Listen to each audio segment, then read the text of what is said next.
the Crown decided to take a very, very simple approach to the case. They decided not to bother with all the supporting evidence, the hairs and fibres, the knots, nothing like that. They decided just to go on the simple, straightforward DNA. Here is a girl that's been murdered. Here is her coat. On that coat is DNA, and the DNA belongs to Angus Sinclair. End of story. Sinclair and his lawyers saw a chance to deny the murder. Eventually, in 2004, the DNA evidence points conclusively to Sinclair as part of the World's End killings. Sinclair stands trial, but comes up with what to him, I'm sure, seemed a perfect defence. Oh, yes, this DNA proves I had sex with Christine and Helen after the World's End. But of course it was entirely consensual, and when I left them with my brother-in-law Gordon, they were alive and well and, as far as I was aware, in fine spirits. It was all Gordon's fault. That was his defence. Sinclair's testimony was enough to prove reasonable doubt.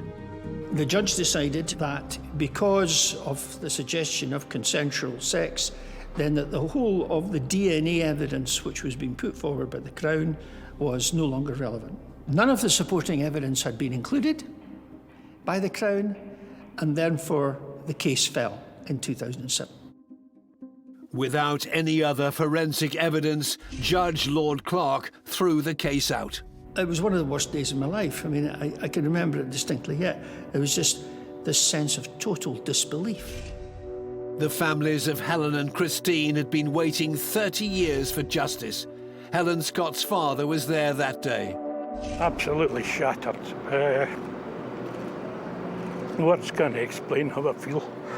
30 years of trying to get a conclusion. The decision also sent shockwaves across Scotland. When the trial collapsed, a lot of journalists, politicians, and significantly the Lord Advocate themselves, who's in charge of all prosecutions in Scotland, said, "Whoa, stop. Something about this isn't right." And that started a pretty root and branch review of the justice system, particularly when it comes to double jeopardy. Scotland was one of the last countries in Western Europe to have a law that stated you could not be tried for the same crime twice. It was overhauled in the wake of the 2007 trial. So the law changed, and then Angus Sinclair was the first person to be retried under the double jeopardy legislation. When the go-ahead for the second trial was given, I came out of the court and I phoned my dad straight away to tell him.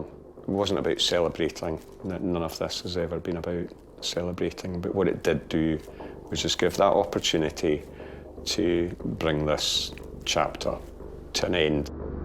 On the 13th of October 2014, 69-year-old Angus Sinclair stood trial again for the murders of two 17-year-old friends, Helen Scott and Christine Eadie. This time, the Crown prosecutors used all the latest forensic technology to make their case.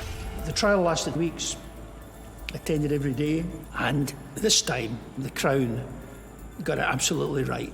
I mean, there was compelling evidence from knots to soil samples to DNA, to just a whole picture was put together. Exactly what should have happened in 2007 and didn't. And the jury convicted him unanimously. There was no question whatsoever.